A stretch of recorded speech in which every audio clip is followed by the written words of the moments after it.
Good evening, everybody, and welcome to Carving It Up live right here on YouTube as well as on X. As always, I'm Bryson Carver, coming to you right now from the United States of America, the home of the new Pope, ladies and gentlemen. How about Pope Leo the 14th from Chicago, Villanova grad? Listen, I'm a traditional Protestant Christian. I'm not a Catholic, but I will have to say I was watching CNN yesterday with great anticipation. Like, man, I don't know who any of these cardinals are, but who's the new Pope going to be? Oh my goodness. And then obviously I can't translate Latin. I'm listening to the translation on CNN. And when the British guy on there, whatever his name was, breaks in and says, oh my gosh, they've just elected the first American Pope. I'm like, whoa, I didn't even know that was a thing. That's crazy. So first time in the history of that position that we have an American as the Pope. And by the way, again, I mentioned Villanova grad. The New York Knicks have to be absolutely just ecstatic right now. They're like, oh my gosh, is God smiling down upon us? We're up 2-0 in the Celtics. Our three of our four best players are Villanova guys. Now the Pope graduated Villanova. Man, we are in great shape right now. And so yeah, shout out Pope Leo the 14th. Shout out to the Knicks. We'll get to Knicks Celtics in about 10 minutes. What has been as shocking of back-to-back fourth quarters as we've seen in some time in the NBA playoffs. Get to that. Also get into Tyrese freaking Haliburton. My gosh. You want to talk about a guy we talk about who's the most clutch player in the NBA, and we talk about, Steph or LeBron or some people say Jokic. No. It's Tyrese Haliburton. We'll get to that later on the show. Indiana up 2-0 on Cleveland.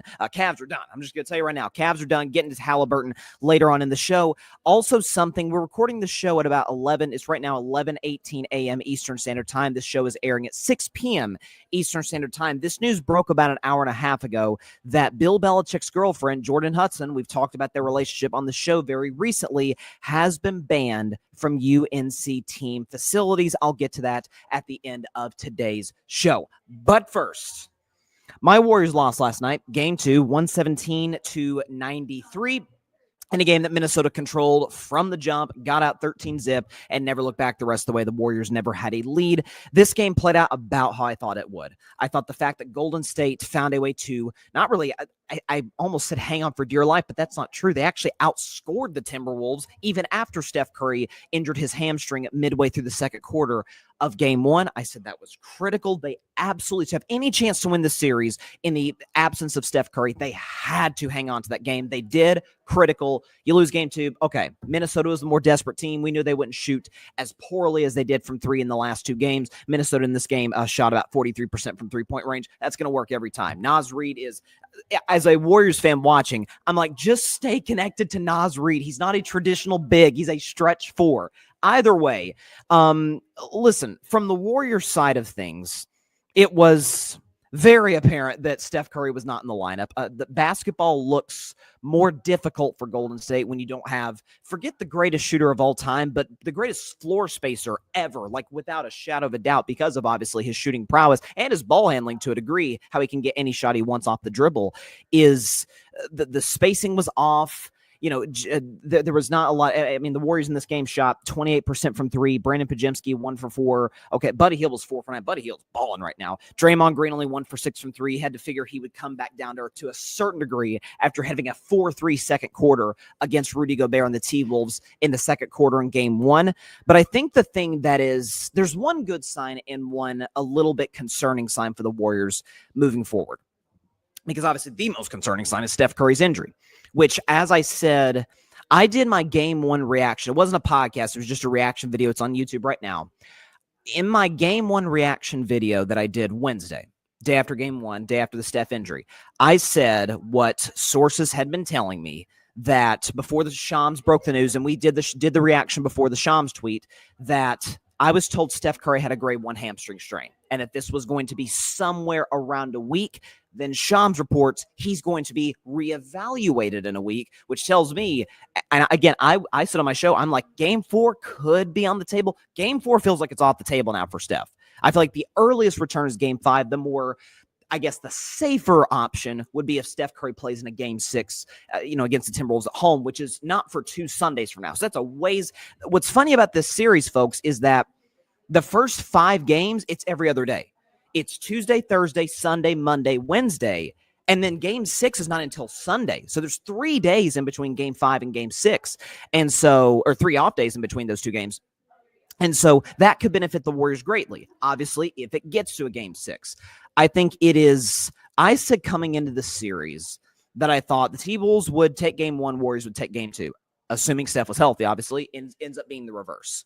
And that they would actually split at home. Like, I didn't think this would be like the Houston series where the Warriors win both 3 and 4 at home. I said they'd split at home at the Chase Center. I think at this point that has to be the mindset for the Warriors. And that sort of goes into the thing that I really liked, the only thing I liked about that game last night, because yes, the Warriors cut it to 7 at third quarter. I'm thinking, man, if we could somehow steal this game, oh my gosh, this changes everything. And then Minnesota went on a run. Chris Finch called a timeout, and they started hitting threes. DiVincenzo, Naz Reid, all of them. Jaden McDaniels had an unbelievable game.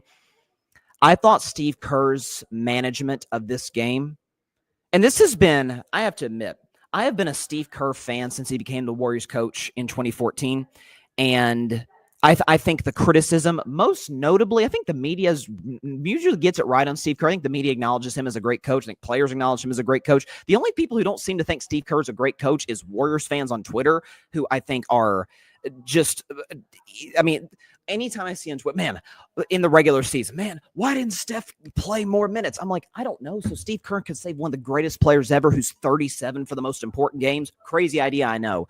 Kerr's an awesome coach. He's a top 2, top 3 in the world. I think he's having his best playoffs right now with the injury to Butler in the first round, Steph in the second round, how he's having to combine rotations with no big. I think Kerr's doing an unbelievable job. And I think last night's a prime example of that, is that he even openly admitted after the game, like, okay, we got game 1. We were able to survive that without Steph.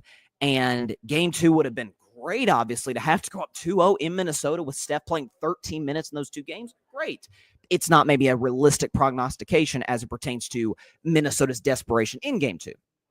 So he said, as it relates to Jimmy Butler and Draymond Green, I'm going to be very careful with how I use their minutes.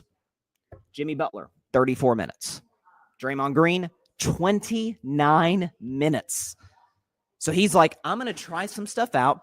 I'm going to give Trayce Jackson-Davis some minutes. I'm going to give Jonathan Kuminga minutes. And folks, anyone that's followed the show knows, I've been very critical of Jonathan Kuminga in the last 10 to 14 days. As recently as Monday, I tweeted this on Sunday, and I said it on Monday after Game 7 against Houston.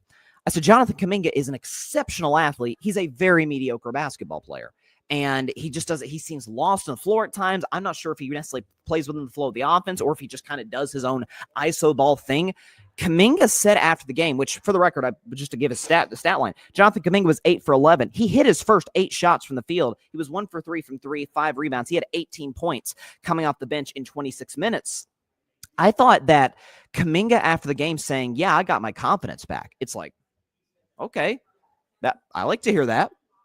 Like, if this is a guy that can lock in and give you, because without Steph, you're gonna need more scoring. You're gonna need a collection of guys to kind of take up some of that load as you become more of a defensive-minded team, or more of a defensive-minded team without Steph. You're gonna need that 15 points, athletic pop off the bench now with Steph gone. And if Kuminga can provide that, if he can do that against a Minnesota team that obviously Rudy Gobert is the rim protection with Draymond Green on the floor, Rudy Gobert's on the perimeter. There's a free highway for Kuminga down the lane.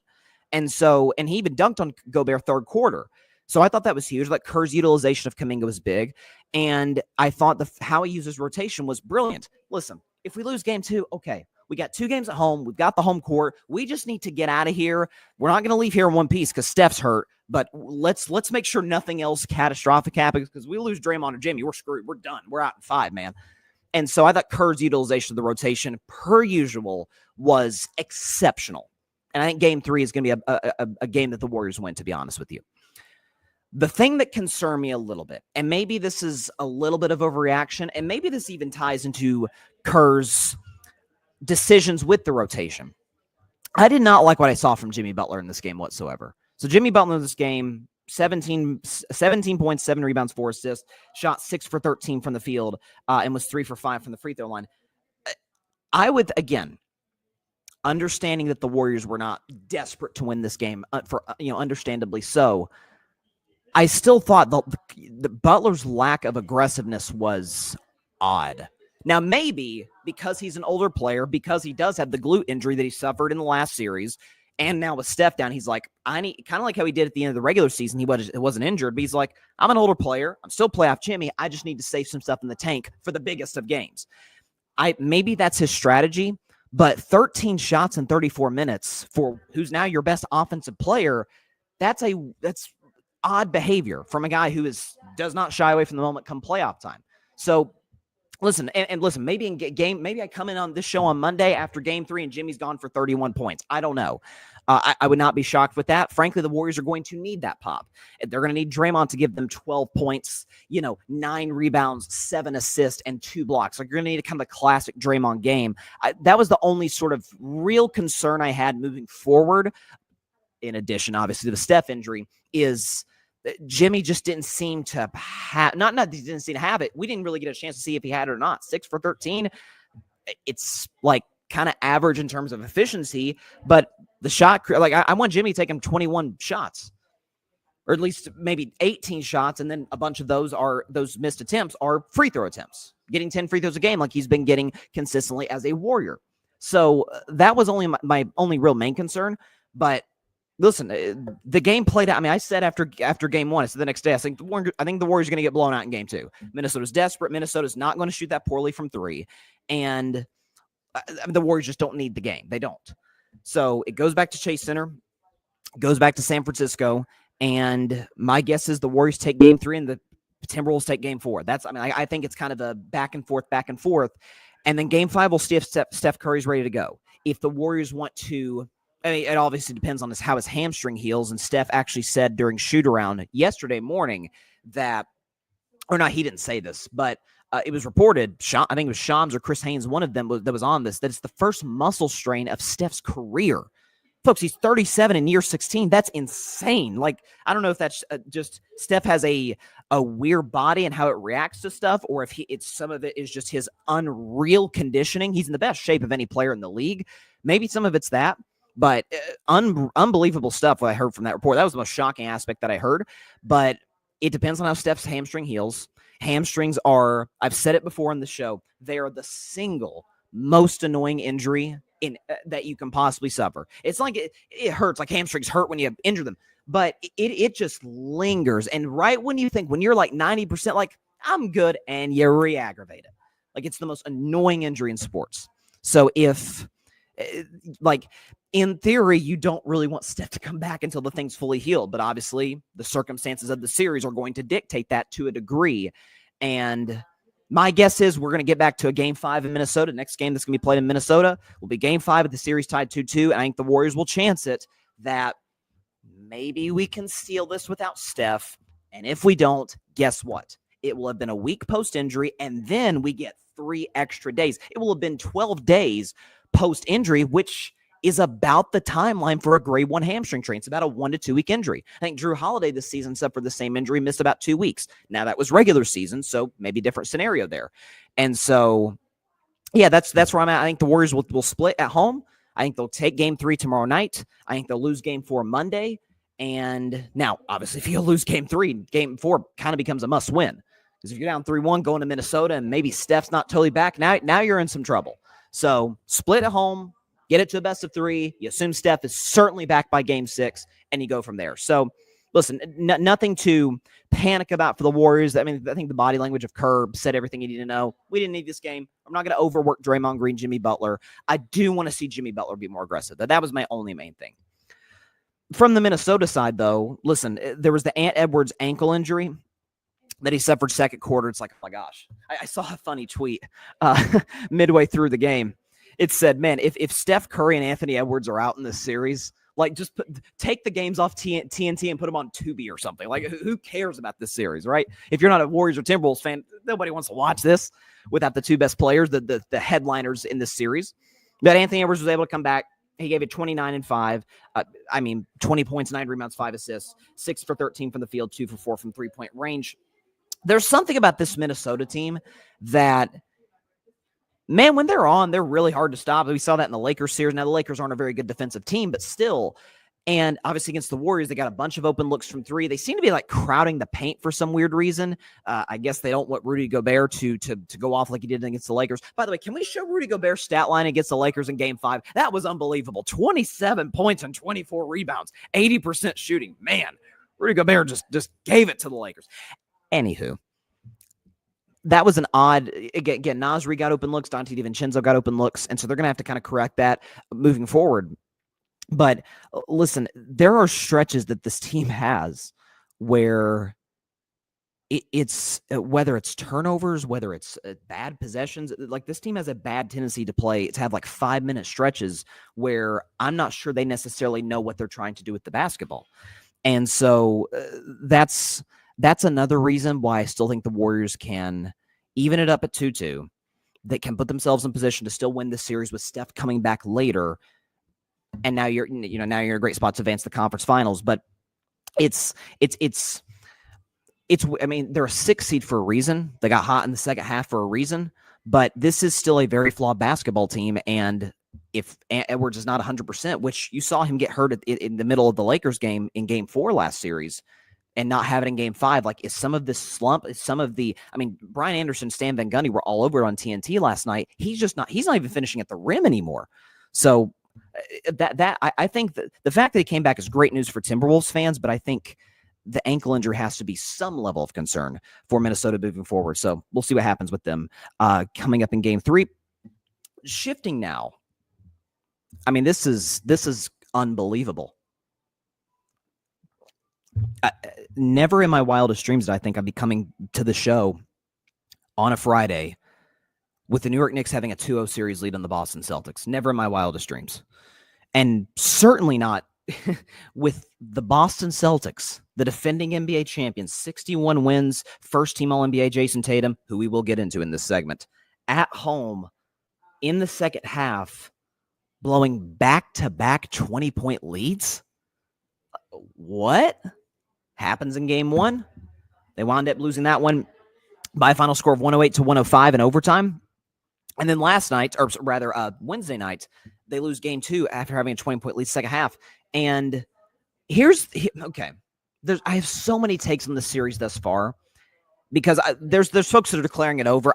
Let me put it this way. The series is not over. I mean, Boston is actually a 5.5-point favorite at New York in Game 3, which tells you that Vegas is kind of anticipating, hey, maybe the Knicks will take the foot off the gas a little. I don't think they will with that MSG crowd. Like, it's a Friday night. I apologize. No, my bad, folks. Game 3 is tomorrow at 3:30 Eastern. I don't know why I thought, because of the every other day situation, I thought it was tonight. My bad. So, yeah, Game 3 is tomorrow, Saturday afternoon in Madison Square Garden. Like, that place is going to be a madhouse. Like, oh my gosh, we're up 2-0 and the defending champs. We may finally go to the Eastern Conference Finals for the first time this century. And so I think the energy will be there off the charts. The betting public is like, hey, Boston's desperate. They'll make their threes. They're 25 of their last 100 from three. Like, that will improve. Here's the concern for Boston is they are, and this take will age depending on how the rest of the series goes. Right now, the Boston Celtics are exhibiting real front-runner-like tendencies. And this goes back to last year. Last year in the postseason. So, not in the sense that they were frontrunners last year, I guess, because they didn't really face a ton of adversity. Now, some of that is because Boston was just the best team in the NBA start to finish last year. Best record, all of it. But first round against the Miami Heat, gentlemen swept, really no resistance. There was no Jimmy Butler there. And in the second round, Cleveland Cavaliers, it's not the Cleveland team that we see this year, at least when Cleveland's healthy, gentlemen swept. And the Indiana Pacers, we're about to talk about them later in the show, Tyrese Haliburton. Haliburton got hurt early in that series, and they swept him. By the way, some of those games were closer than they should have been. And then the finals, they wiped the floor with the Dallas Mavericks, so they validated that run. And so, like, that's part of the reason I picked Dallas is I'm like, Boston hasn't faced adversity. Well, they smoked Dallas. Some of that was a matchup advantage, and some of that was they were just a way better basketball team. First round, Orlando Magic, like, come on. Like, I love Paolo. I thought he had a solid series. If the Magic can just get somewhat of an offensive identity, I think they could be a really successful team moving forward. Until then, they are really limited, and Boston did what I thought they'd do, and that's gentlemen sweep them. But now you're facing a Knicks team that I think it was, even by Knicks fans coming into the series, like, what would be fun is if this got to like a game 6. If we get a game 6 at Madison Square Garden, it's 3-2. Man, the Celtics, they could face a game 7 and the Knicks are facing. That would be fun. Even the most optimistic of Knicks fans, after they got swept by the Celtics in the regular season, losing by 16 points per game, were 0-8. I think that was what the record was. 0-8 against the Cavs and the Celtics. Didn't beat any of the good teams in the NBA this season, consistently at least. And now they're up 2-0 after 2 20-point comebacks. The Celtics are showing real front-runner-like tendencies where, man, they face the tiniest bit of adversity come fourth quarter, and they absolutely melt. Game 2, ladies and gentlemen. Peyton Pritchard, 6th man of the year, hits a three-pointer with 8:40 left in the basketball game. The next Celtics, 8:40 left in the basketball game. The next Celtics bucket was made by Jayson Tatum with 18 seconds left.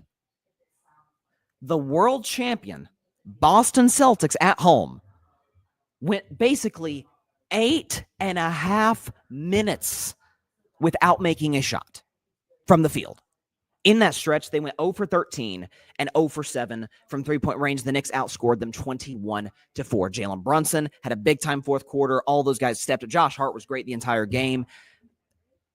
That's front-runner stuff, where you face a little bit and you melt. I'll say this, and then we'll get to Tatum. Listen, I'm not a Lakers fan, so I don't hate the Celtics. I get why a lot of people hate the Celtics, because some of it's the reputation Boston has. Let's be honest. That factors. Some of it is there's a lot of Lakers fans all over the country, so there's a lot of Celtics hate everywhere. Some of it's just, hey, they're the most successful franchise historically in the NBA. People, for some reason, hate dynasties, even though they can't take their eyes off them. Not that this Celtics team is, but historically, the Celtics, over the breadth of NBA history, are obviously a dynasty. And they don't like that. I'm not one of those people. I'm kind of lukewarm on the Celtics. I don't really love them. I don't really hate them. So with that in mind, it would, for the long-term on-court product of the NBA, which is excellent as is, it would not be the worst thing ever if the Knicks beat the Celtics in like 5-6 games. I say that. Opening night, when these two teams actually faced off, ironically, I remember coming in, it was a Tuesday night, Celtics ring night, banner, all of it. Next day, and they blew out the Celtics, like badly, smoked them. The Celtics blew out the Knicks.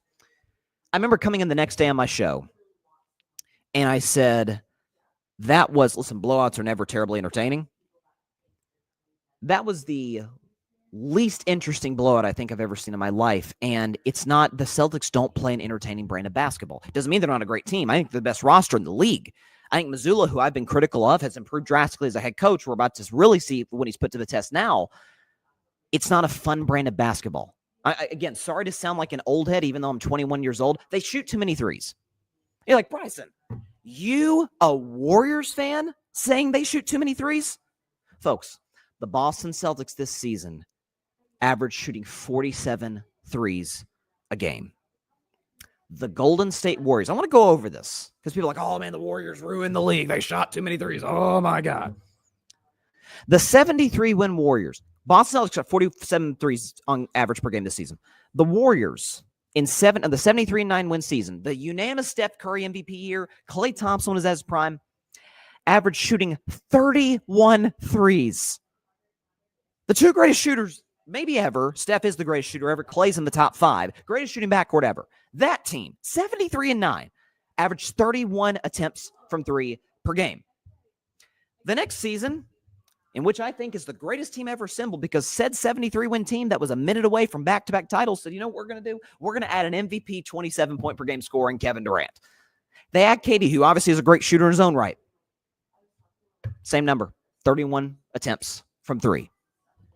The next season, so you have to imagine the team chemistry is pretty good by this point. Second season with Durant. The Warriors' three-point attempts went down to 29 attempts from 3. Ladies and gentlemen, boys and girls, that ranked 14th in the NBA. There was a time, prime Warriors, Steph, Kevin Durant, Klay Thompson, Draymond, 14th in the NBA in threes attempted per game. Because there were layers to the Warriors offense. It was cutting. It was ball movement. It was a lot of threes, obviously, because you have Steph Curry, Klay Thompson, and Durant to a degree. But there's mid-range, and we're going to get to the basket, and we're going to get to the free throw line, and we're going to lock you down the defensive end, and we're going to be well coached. There are different elements that the Warriors could beat you in. I mean, I'll never forget a game in 2019, the next year. Warriors are in a game 2. Kevin Durant's hurt against the Portland Trailblazers. They're down 10 in the fourth quarter. And I think like in the last 6 minutes, they didn't make a 3. Like that's like they could beat you multiple different ways. Some people say, "Oh man, the Warriors screwed it up." No. This is not fun to watch. The James Harden, Chris Paul Houston Rockets were not fun to watch when it was threes and layups. Heck, the Celtics don't even shoot those anymore. Jayson Tatum had a wide open 3, 3 minutes to go in the game. Al Horford sets a screen on Jalen Brunson, 6'2" Jalen Brunson, who's knocked down on the floor. Tatum has a freeway to the basket, and he takes the 3. Let's talk about Jayson Tatum on that note. I have been a fans too strong, a Jayson Tatum supporter on this show for years. I think I've always said when it comes to big elimination games or closeout opportunities, he's one of the more clutch players in the league in that regard, over the breadth of elimination games or closeout games. I mean, heck, last year, Tatum dropped like a near 30-point triple-double in Game 5 against Dallas after having a brutal offensive series before that. So closeout, elimination games, Tatum's actually really, really good. But this is, and I've had this discussion with Celtics fans, with Jayson Tatum fans over the last 8 months or so. When people are like, man, Bryson, why won't you just let him be in the best, not best player in the world discussion? I don't think anyone puts Tatum in the best player in the world. Anyone who knows jack about basketball knows that Jokic just clears everybody comfortably.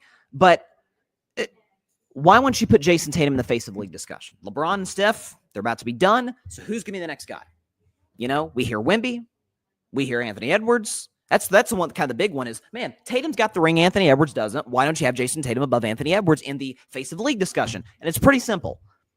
Tim Duncan, there was a time where Tim Duncan, I'd say from around 03 to 07, 08, like a 3 to 5 year run-ish was clearly, with respect to the late, great Kobe Bryant, Tim Duncan, there was a stretch where he was the best player in basketball. Multi-time MVP, multi-time champion, Spurs had a dynasty. Not a day in his life, Tim Duncan was the face of the NBA. And we're talking about, folks, one of the 10 greatest players ever, the greatest power forward, I think, by a long shot with respect to other guys ever, never the face of the league. It was Shaq. It was Kobe. There was a brief period where it may have actually been Allen Iverson. It was never Tim Duncan. I think face of the league, I think in this order, in the modern era, so we're talking post-Russell, Wilt Chamberlain. It goes, in my estimation, Dr. J, Magic Johnson, Larry Bird, Michael Jordan, Shaquille O'Neal, Kobe Bryant, LeBron James, Steph Curry. The thing that those guys have in common, obviously champions, obviously MVP guys, but there was a flair. There was something different that they brought to the table that either had never been seen before or they just did it better than anybody, and it was entertaining as hell to watch. What does Jayson Tatum do in that regard? What does Anthony Edwards do in that regard? I don't know. He dunks on 7-footers and leads the league in three-pointers made, and he's got the charisma. Guys, that matters. Having that, the kids say aura, that matters in the face of the league discussion. If you want to, nowadays, I think part of the reason, folks, like the NFL is as popular as it's ever been is, and even more popular than 10 years ago, is because now the faces of the NFL have always been the quarterbacks.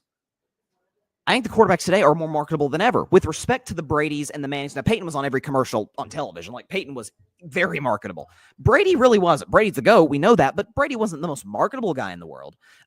Eli Manning, not really. Drew Brees, Phillip Rivers. They just weren't. Patrick Mahomes is. There's controversy with Mahomes. There's his family, and there's, people think the games are rigged for the Chiefs, and marketability. Lamar Jackson, twitchy athlete, unbelievable MVP winner. Josh Allen, freakish athlete, arm talent, all of it. Dates a very famous actress. Joe Burrow, good, like all of it. And it's become more marketable than ever in large part for that. Tatum doesn't have that. And so if just his play alone is going to put him in that discussion, I'm going to need him to not, since 2023 in the fourth quarter of these playoffs, of the NBA playoffs in 2023 fourth quarter, to not be a 38% shooter. I'm going to need Jayson Tatum to not, in the last two postseasons, be statistically the second worst three-point shooter. In that span, 29% from three-point range since last year's playoffs. I'm going to need Jayson Tatum in back-to-back fourth quarters, when at home with his team having a 20-point lead over a lesser opponent, to not be 1 of 11 from the field, 6 points, 0 for 9 from three-point range. Now, guess what? They can bounce back. He can bounce back. He's good enough to do it. I mean, the Celtics, again, 25 for 100 from three-point range. You have to imagine at some point those are going to go in. Now, I would contend and say, what's going to happen when the Knicks offense gets going? The Knicks offense hasn't been much better than Boston, especially now being at home, all of it. Max Kellerman said it best. Shout out to Max Kellerman. Hopefully you can see him on a TV or podcast at some point. That guy's great. He said it best, that the players write their own scripts. Jayson Tatum could show up. Games 3 through 5, 6, 7, whatever, can show up, get the job done, be great in the fourth quarter, hit clutch shots. Again, as I said to start the segment, he's great in elimination games. He's great in closeout games. So when people are like, Tatum is a historic playoff choker, that's not true. He's just not very good in the fourth quarter of the postseason in recent years. And as far as the face of the league discussion, he's not the best player in the league. That's like no one who knows anything about basketball would argue that. He does not have the charisma. Yeah, he's got the title, but listen, respect where it's due. Chauncey Billups won a title. There's a lot of guys that have gotten a title. Tim Duncan got 5, was never face of the league. So I think nuance has to come into the picture here. And it feels like with this particular player, people just throw it out the window because he gets picked on too much. I think he does. That's why I've defended him over the years. But we also have to be honest about what we're seeing. We have to be honest about what the numbers and the tape are telling us, which is he's not a very good fourth quarter player in the playoffs. He's not. And there's no other way. Again, I literally said on Monday, it's the most overused word in sports. People haven't been as bad about it in recent years, but still overused. It should be used sparingly. Choke. Boston Celtics have choked the last 2 games. 20-point lead, fourth quarter at home against a lesser team. You got to win those games. And they just kept shooting threes. So like I said early on, and then we'll go to break, it would not be the worst thing ever if the New York Knicks won the series. Not just because, the Knicks could maybe win the finals, but more importantly for the on-court product, that people don't try and mirror Boston. Because Boston will try and put it out there like, man, we're just trying to mirror Golden State. Golden State at their peak during the dynasty, at their peak, averaged 31 three-point attempts per game. The Celtics averaged 47. It's not entertaining to watch, and it's not good basketball. And it's part of the reason why they're down 0-2 to begin with. So, listen, I'm excited to see how the series plays out. Game 3 is a must-win for Boston. They're not going down 0-3 and coming back. I know they took it to a Game 7 against the Heat 2 years ago.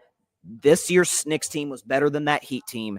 And so, yeah. And by the way, I think Boston's going to win Game 3. Now, I'm kind of leaning that the Knicks are going to win Game 4 and be up 3-1 with the series going back to Boston. I don't think they'd be dead at that point, the Celtics, but they would be in some serious trouble, obviously. But we have to call it like we see it. They're showing some frontrunner-like tendencies, and reliability in the fourth quarter, it's not really Jayson Tatum's thing in the playoffs. The numbers say it. They're right there in front of you. So there you go. Now, again, this show is not live. I wish it was, because I'm sure potentially Celtics fans, whether the show's live or not, will have plenty of issues with my Tatum takes or my Celtics takes, or maybe they won't. Maybe they're like, hey, excuse me, hey, our team sucks. You preach, Carver. I don't know. But that's what we have. Be back in just 1 minute to talk Tyrese Haliburton. My goodness. You want to talk about a Mr. Clutch? That's your guy. And players said he was overrated. That isn't aging well. Be back in just 1 minute to talk Tyrese Haliburton and the Pacers after the break.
Welcome back to Carving It Up. Okay, so now I said at the top of the show that we were going to do a segment about Bill Belichick's girlfriend, Jordon Hudson, being banned from UNC team facilities. And again, this is that I'm sure maybe people saw that like, that's not true because this show's pre-recorded it's now it's almost noon Eastern Standard Time. And at the time the show's airing, it's a little after 6:30 Eastern Standard Time. But it just came out. Just checked my phone during the break that she is not banned. So we can touch on that later in about, I guess, 10 minutes or so, because I do want to do the Haliburton segment first, but that's what we have. All right. So, okay. So shifting to Tyrese Haliburton and the Indiana Pacers, who are up 2-0 on the Cleveland Cavaliers, and doing so after, again, the second round has been unbelievable thus far. We haven't gotten a chance to talk about Thunder and Nuggets, where Thunder just blow it in the final minutes, execute, I think, a correct strategy poorly. Holmgren gags both free throws, and then Aaron Gordon, second time these playoffs, hits a game winner, and Denver wins it, and then they just get boat raced in game 2. So you have that wild, weird, fun series. You got the Warriors and Timberwolves. Warriors win a game when Steph Curry gets hurt and is out for a week. And you got the Knicks and Celtics we just talked about. And now you got Pacers Cavs, the number 1 seed in the Eastern Conference, 64 wins, second best record in the sport, down 2-0 to the Indiana Pacers. They lose game 2, 120-119. Game 3 actually airs at the time of this recording. Game 3 actually airs in about an hour or so, with the Cavs on the road at Indiana, mind you, favored -4.5. So I won't even give the injury report because it'll probably been updated by the time the show's airing. So we'll leave that be for game 3. I will say this. The players, which Rachel Nichols did a great job. Rachel Nichols, who is a very respected NBA journalist, did a great job of kind of breaking down how, based on the number of players, and that athletic poll came out saying Tyrese Haliburton, as voted on by the players, is the most overrated guy in the NBA. She averaged it out by how many players did the poll, the percentage of that voted for Haliburton as most overrated, to about 12 players. So 12 guys in the league that were polled thinks Tyrese Haliburton is the most overrated player. Still, even then, I know that the NBA has a bit of, at times, sports honestly does, like a little bit of a high school pettiness problem, but that's absurd. And Tyrese Haliburton is proving, in this game, in game 2, 19 points, 9 rebounds, 7 of 11 from the field, 2 for 2 from 3. Like, not a crazy stat line, but Haliburton hits a game-winning 3. Cleveland blows a 7-point lead in the final minute on offensive rebound and missed free throws twice. One ends up getting put back for a dunk. The second one was a missed free throw by Haliburton. He brings the ball back out, hits the game-winning 3 with a second left to win it. We can show you his numbers. I couldn't, when I saw this the next day after the game, I actually could not believe that this was real. Tyrese Haliburton this season, with a chance to tie or take the lead. Can we show you his numbers? He shoots 90%. That's like 2K stuff. Tyrese Haliburton, 90% from the field this season with a chance to tie or take the lead. 10 of 11 from the field. We're talking playoffs and regular season, by the way. And Brunson is like a distant second. And we know how clutch Brunson is. That is unreal. So I'll tell you this, the NBA, and gosh, I wish they'd have done this years ago because it would have been so fun. It would have made the LeBron Jordan arguments even more toxic. But I wish the NBA in like the 70s or 80s had introduced the Clutch Player of the Year award, which they did in 2023. De'Aaron Fox won it. Steph Curry won it. Jalen Brunson hasn't won it already. I think he's going to. But either way, if we want to nickname a guy Mr. Clutch, this is your guy. It's not as clutch as Steph is, as clutch as LeBron has been, Kevin Durant, all of these guys. This Jalen Brunson is as clutch as they come. This is your guy. 10 of 11, that is absurd stuff right there. And I think it is. Listen, some of the overrated stuff may have come from the fact that he was, if you just look at the 12 guys on Team USA's roster, he was probably the least accomplished player. And there are Celtics fans who are like, man, how's Jaylen Brown get snubbed over, behind Tyrese Haliburton? I get that. I do. With that being said, there are certain guys. Steph Curry has this. Tim Duncan had this, where it really doesn't matter what your stat line looks like. You just make winning plays. And Tyrese does that. Whether it's setting guys up for open looks, he's a great point guard. He's maybe the best passer, one of the best passers in the league. Hitting big shots. Like, his numbers are never, this season, we can pull up Haliburton's numbers. Haliburton's, statistics this year aren't going to blow your socks off. The assist are, but 18 points, 9 rebounds, which is third in the league. 47% for the field, 3 rebounds. Like, pretty good. All-star level, but not special, superstar stuff. But he's a smart player. He makes winning plays. Sacramento Kings add this to the list of dumb trades they made. Sabonis is a good player, but come on. The Pacers are thankful every day that they made that trade 3 years ago. And I said this coming into the series, that this is why I had Indiana winning. Was not just Haliburton, obviously, but we talk about having an identity. There are a few teams in the NBA that know what they want to be more than the Indiana Pacers. They're like, you know what? We're not that great at the defensive end, so we're just going to outscore you for 48 minutes. We're just going to shoot the lights out. We're going to get good buckets down low. We're going to have lobs. Like, there are really, I know that Pacers aren't like the sexiest franchise in the NBA. They're a fun watch. If you have League Pass, if you have NBA TV, where they tend to be a mainstay, that's during the regular season in the first round of the playoffs. That's a fun team to watch. And I kicked myself for picking the Bucks to beat them in the first round just on the greatness of Giannis. And Giannis was great, but I'm like, what was I thinking? Like, this is a better team. And it's why I picked them to beat the Cavs. Not necessarily because the Cavs are better, that the Pacers are better than Cleveland, but the injuries for the Cavs. Darius Garland, DeAndre Hunter. These guys are dealing with some serious stuff right now. If we haven't pulled this up, Hunter, Garland, Mobley, that's what it was. Evan Mobley missing time in the first couple of games. Garland has not played yet this series. And so that component onto it, and the fact that we're in a spot where the Pacers have become maybe the most, we talk about overrated, underrated. Pacers might be the most underrated team in basketball right now. Do we forget that last year, I know that they beat a beat-up Milwaukee team and beat-up Knicks team to get there. Last team, they were a 47-win Eastern Conference finalist.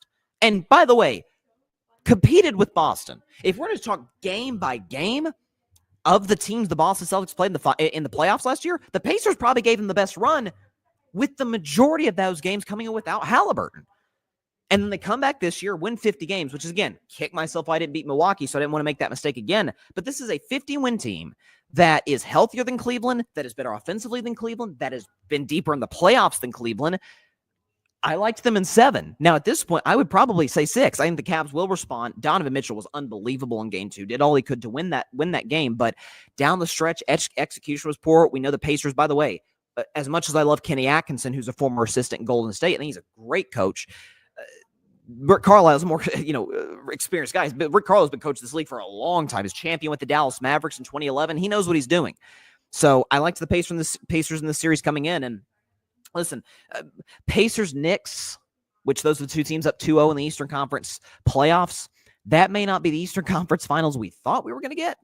And by the way, it may not even be the one that we get necessarily, because both Boston more so than Cleveland, is capable of coming back from a 2-0 deficit. But it's fun. Look, the Pacers never won a title. The Knicks haven't won since the Nixon administration. It's been some time. You got the Madison Square Garden, Spike Lee, celebrities, Tracy Morgan, all of it. I'll tell you, what would be great for the NBA is if the Knicks did make the finals out of the Eastern Conference. That'd be fun as heck. Hey, Jalen Brunson, we've watched him since college at Villanova. Tibbs, we all kind of are like, why does he not play his bench ever?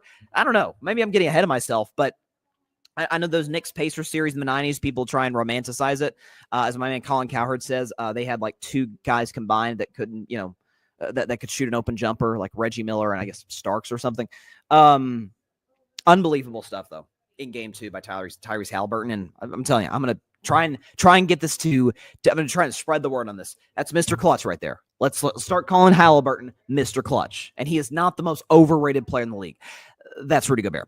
Anyways, shifting now, because we have new information as of the recording of the show on the Bill Belichick Jordon Hudson saga, which I talked about last week. Gave my take on it. My mindset is, okay, they are free to have whatever relationship they want. They're two consenting adults. The age gap is, let's be kind and call it unconventional. They also, though, simultaneously cannot dictate the narrative on how their relationship, not necessarily how it's covered, but how they want to present it publicly. You can't be doing, fisherman mermaid photo shoots at the beach and doing yoga a couple months later. And then, no, how dare you ask us how we met? I don't know. You seem to be pretty public about it. I don't think it's an unfair question from a very friendly morning television show. In fairness, we've gotten even more information since that came out. I'll get to and this is 9 days ago that this came out, but it still seems pretty relevant. The New York Post article that came out about her, that was odd. But recently, and Bleacher Report was the first on this, that North Carolina, who Bill Belichick is the new head coach of in college football, that North Carolina banned her from being in the team facility. Well, now, time of this recording, 38 minutes ago, from Bleacher Report, North Carolina says Jordon Hudson is still welcome in the UNC football facilities despite reports that she's banned. Here's the quote. While Jordon Hudson is not an employee at the University of Carolina Athletics, she is welcome to the Carolina football facilities. Jordon will continue to manage all activities related to Coach Belichick's personal brand outside his responsibilities for Carolina football and the university. End quote. Okay.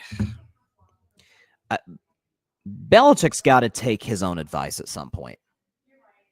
This was the ultimate drill sergeant, do your job, no BS, no nonsense guy.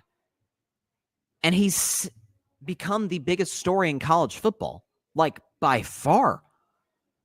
I mean, listen, we talk about the contenders each and every year. I think Ohio State, Texas, Georgia, like we know who the contenders are. Notre Dame had a great run last year. And, I mean, listen, this tends to be the dead period of college football because it's post-spring practices. I mean, you could have some transfers here and there. We talked about, Nico Iamaleava transferring from my Vols and that whole situation. By and large, nationally speaking, college football's time in the sun is usually the season, September to January. And then nationally, we tend to speak, focus on the pro sports from there, NFL, NBA, baseball. Some of it is because of Bill's ties to the NFL. That's part of this story.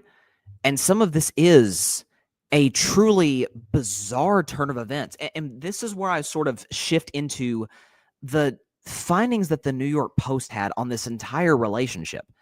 So, first of all, the title of the article says it all. I'm looking at it right now.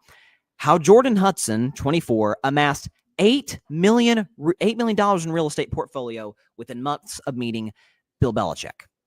Okay, and this article goes on to talk about how, I mean, I'm counting here. I think it's 4 houses that she has purchased, across the country, and it talks about how her family. Again, I thought this was an odd relationship to begin with, folks. I didn't think it could get weirder. First of all, I didn't know that she was 20 when she met the guy. Bill Belichick, just for the record at that time, was 69. And they met on a flight from Boston to Florida, reportedly. And even Belichick seemed to confirm that in an email when he was going off on CBS saying that they were twisting the narrative. It's like, no, we saw what we saw. And matter of fact, CBS was kind in their edit to show what they showed.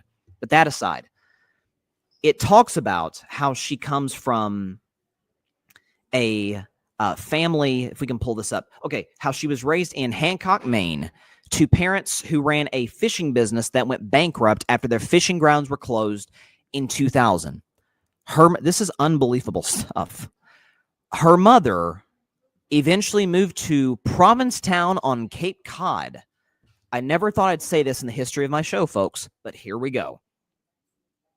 Where she manages a sex toy shop and museum. Okay, so unconventional relationships, unconventional families, let's put it that way. So going back to what I said originally, when is Bill going to take his own advice?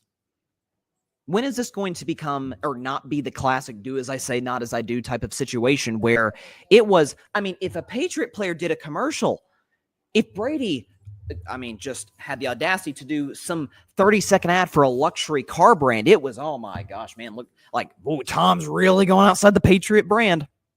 Gronk was really the only one that could get away with it because he's Gronk. Like, what are you going to keep Gronk in a box? Of course not. And you see some of these Patriot players now that are like, man, these guys are hilarious. Like Julian Edelman. Julian Edelman has one of my favorite pro athlete podcasts, Games with Names. It's a great show. Highly recommend it. Edelman's really, really good. And even Edelman was on, I think he was on Colin Cowherd's show recently, basically saying in the nicest way possible, you held us to the standard. When are you going to hold yourself to it? And if you're a North Carolina football player and you're watching this, you're a college kid and you're saying, you're like, how serious is he taking this? How are we going to follow this guy? How are we going to take each and every game seriously in the stacked ACC against the Dabo Sweeneys and Clemsons and an SMU team that made the college football playoff and all the powers of the ACC? How are we going to keep focused on that if we're not sure our coach is focused? If this isn't going to be the classic, do your job on the Cincinnati type of guy, that's a real concern. And the fact that the report comes in initially, she's banned, and then North Carolina retracts it immediately and says, no, she's not banned. She's associated not with North Carolina, but she's with Bill. I don't know. Listen, I don't see a whole lot of PR assistance on the field prior to spring games. I'll say that. This story is not going anywhere anytime soon. And let's keep it real. I was willing to give them the benefit of the doubt for the longest time, even despite the age gap and all of it. I was willing to say, hey, listen, man, sometimes love comes in different shapes and sizes, and who are we to judge? I can't speak to that. But the more that comes out, again, I do want to assume the best out of people. I do. But when the information comes out that confirms what you kind of thought, that, yeah, this is her taking advantage of him, and this is him getting a service from her. Like, we kind of knew. So that's where I'm at on this. But the story gets weirder and more bizarre by the day. We're in May now. North Carolina doesn't play for another, little less than 4 months. This is going to be a distraction. Doesn't even begin. This is not a football story. And what I thought was odd is, Bill Belichick, part of this whole thing, at least the drama that came from, we knew that they were together, but the drama that came from it stemmed from the CBS Sunday morning interview, because Belichick was promoting a football book, and he was like, hey, man, I'm just here to talk about football. Why'd you go on CBS then? With respect to the audience, we know what the demographics for a lot of these cable networks are. They are far more interested in your relationship with your 24-year-old girlfriend than, the defensive scheme that you ran, the audibly you ran, why you didn't call timeout in Super Bowl 49 against the Seahawks. Like, no one, the average CBS viewer doesn't really care about that. I do. Football fans do. Sports fans do. Why'd you go on CBS? And why didn't you just go on ESPN or something to promote the book? So there you go. That's where we're at. Because I'll tell you this, if he went on, I don't know, Good Morning Football on the NFL Network, that question probably doesn't come up. So Bill set himself up, and she set them up. So don't gaslight us into thinking that this is something that it's not. This appears to be the tale as old as time. She's acquiring real estate and a lot of money and a lot of power, and he's acquiring a service from her. So this is not. I will just say on the front end, and I wanted to assume the best last week. Not a whole lot of love involved with this. Sorry, it's not where we're at.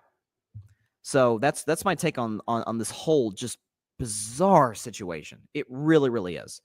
Listen, I never thought I'd see the day where college football became reality television, but it's really bizarre stuff. All right. That is the end of today's show. Appreciate everybody for stopping by. Be sure to catch Carving It Up on Monday night at 6 p.m. Eastern, 3 p.m. Pacific time, right here on YouTube as well as on X. Appreciate everybody tuning in, chiming into the comments. I hate that the show wasn't live, so I wouldn't be able to check them. But everybody, stay safe out there, everybody. God bless y'all. Keep doing your thing. Peace out. Warriors will be just fine. Don't you worry about it. Thanks so much for watching the show on YouTube, and be sure to go click that big red subscribe button and check out the other clips and full shows from Carving It Up Live, as well as our other incredible content creators here on the Grid Network.